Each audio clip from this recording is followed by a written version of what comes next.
इस तरह की अनर्गल बयान बिल्कुल नहीं देना चाहिए। शिक्षा मंत्री है, शिक्षा संबंधी जो दायित्व तो उनको सौंपा गया है, उन्हीं का निर्वहन उनको करना चाहिए। माननीय प्रधानमंत्री सूट बूट पहनते हुए देखा आपने कि नहीं? तो सूट बूट भारतीय संस्कृति का प्रतीक है। तो क्या सनातन को खत्म करना चाहिए? नहीं नहीं, भारतीय संस्कृति का प्रतीक है। तो सभ्यता के विकास के साथ साथ आपने सूट बूट भी अपना लिया, इससे सनातन कहाँ खत्म हो रहा है? और धार्मिक और प्रवचन उन्हें देना है तो कथावाचक के लिए भी जगह है। कथावाचक तो है नहीं, शिक्षा मंत्री है वो। आप आंख बंद करके कह सकते हैं पेशाब करने वाला जरूर सवर्ण का आदमी होगा, भाजपा का आदमी होगा, और जिस पर पेशाब हो रहा है वो जरूर दलित होगा, जरूर आदिवासी होगा। ये सनातन सच है। नमस्कार, आप लाइव सिटीज देख रहे हैं। आपके साथ मैं हूं वसीम खान। बिहार के शिक्षा मंत्री प्रोफेसर चंद्रशेखर हमेशा सवालों के घेरे में रहते हैं, क्योंकि वो समय समय पर जिस तरीके से बयान देते हैं, धार्मिक चीज़ों को लेकर के जिस तरीके से वो बयान देते नज़र आते हैं, तो कहीं ना कहीं मुख्यमंत्री नीतीश कुमार भी कई बार कह चुके हैं कि धार्मिक चीज़ों पर तो टिप्पा टिप्पणी करना ही नहीं चाहिए, क्योंकि लोगों की आस्था जुड़ी होती है। हमारे साथ महबूब आलम जी हैं, सीपीआई-एमएल के कद्दावर नेता हैं, विधायक दल के नेता हैं। इनसे बात करेंगे रामचरित्र मानस को लेकर के। इससे पूर्व में भी शिक्षा मंत्री ने बयान दिया था, और जिस तरीके से अब उन्होंने एक बार फिर से बयान दिया है, कैसे देख रहे हैं? अरे भाई, रामचरित मानस के बारे में जो उन्होंने बयान दिया है, पहले भी दिया है, तो रामचरित मानस को मैं एक महाकाव्य मानता हूँ गोस्वामी तुलसीदास जी की।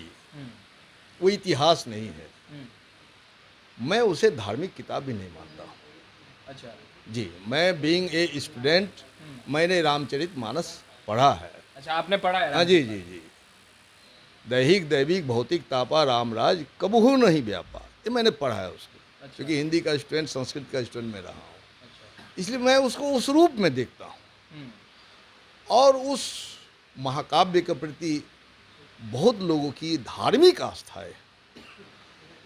तो आस्थाओं को तो झटके से हम ठीक नहीं कर सकते हैं, कोड़ा मार के ठीक नहीं कर सकते हैं।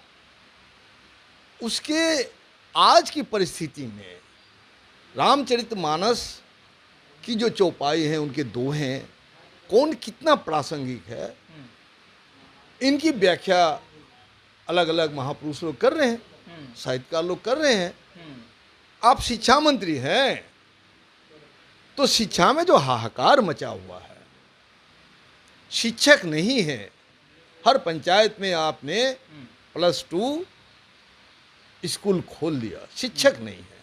तो आपकी परेशानी शिक्षा को दुरुस्त करने के लिए होनी चाहिए। और अगर रामचरितमानस जैसे महाकाव्य के प्रति अगर आपका कमांड है, अधिकार रखते हैं, आप प्राधिकार रखते हैं, तो उस पर अलग से कोई सेमिनार कीजिए आप, फिर अलग अलग लोग आएंगे, वो व्याख्याएं होंगी। इसलिए मुझे लगता है कि इन तरह की बातों को समाज में रख के समाज की जनता को, जो हम उसकी चेतना को जागृत करना चाहते हैं, इस तरह से नहीं हो सकता, बल्कि इसका रिएक्शन होगा। क्योंकि आम जो जनता है तो उसके प्रति आस्था की हद से आगे बढ़ के उनको देखते हैं, तो उनकी आस्था को चोट करके हम उसे विश्वास में कैसे ले सकते हैं? महबूब आलम जी, आपको ऐसा नहीं लगता 2024 और 25 का रन भी बेहद ही नज़दीक है? ऐसे में एक वोट बैंक पर खासा असर जो है इस तरह के बयान से बेशक पड़ेगा महागठबंधन में? ना, इस तरह के बयान से वोट बैंक पर कोई असर नहीं पड़ेगा, लेकिन इस तरह की अनर्गल बयान बिल्कुल नहीं देना चाहिए। शिक्षा मंत्री है, शिक्षा संबंधी जो दायित्व तो उनको सौंपा गया है, उन्हीं का निर्वहन उनको करना चाहिए। आप लोग इस्तीफे की मांग करेंगे? क्योंकि आप लोग तमाम वर्ग, तमाम समाज को लेकर के एक साथ लेकर चलने की बात करते हैं, तो क्या आप शिक्षा मंत्री के इस्तीफे की मांग आपकी पार्टी करेगी? क्योंकि एक बार, ये पहली बार नहीं है, इससे पूर्व में भी उन्होंने धार्मिक चीज़ों को लेकर के बयान दिया है, बाखूबी आपने भी सुना है। नहीं, धार्मिक चीज़ों को लेके उन्होंने जो बयान दिया है, उसका प्रसंग क्या, प्रसंग मुझे मालूम नहीं है। तो जब मुझे प्रसंग मालूम नहीं है, जिस तरह से आप ही अभी रामचरितमानस पर मुझसे इंटरव्यू ले रहे हैं आप, तो इसमें अब मैं ये कह सकता हूँ कि रामचरितमानस एक महाकाव्य है हिंदी साहित्य के, और गोस्वामी तुलसीदास ने उनकी रचना की, और उसका प्रसंग रामायण से संबंधित है। पुरुषोत्तम भगवान रामचंद्र जी के जो पीरियड से ही संबंधित है। इसलिए उन्हें बहुत विसंगतियाँ हैं, हो सकती है वो काम जो हिंदी के स्कॉलर के जिम्मे में सौंप देना चाहिए। और अभी जो शिक्षा संबंधी विसंगतियाँ हैं, परेशानियाँ हैं, शिक्षक अभ्यर्थियों के साथ जो परेशानी हो रही है, साथ साथ मैं कहना चाहूँगा उर्दू टीटी ने एग्ज़ाम दिया, ये स्टूडेंट बंगाली, उनका रिजल्ट क्यों नहीं दे रहे आप? 5% मार्क्स कट करके ग्रेस दे करके एग्ज़ाम आप उसका रिजल्ट क्यों नहीं दे रहे? तो रिजल्ट आपने दिया नहीं या दे नहीं रहे तो एग्ज़ाम आपने लिया क्यों? तो इसी तरह से एसटीटी टीटी जितने भी चीज़ों को लेकर के छात्रों में असंतोष है, अभ्यर्थियों में असंतोष है, जनता में असंतोष है, उस असंतोष को दूर करने का पहल करना चाहिए माननीय शिक्षा मंत्री को। ये सब धार्मिक और प्रवचन उन्हें देना है तो कथावाचक के लिए भी जगह है। कथावाचक तो है नहीं, शिक्षा मंत्री है वो।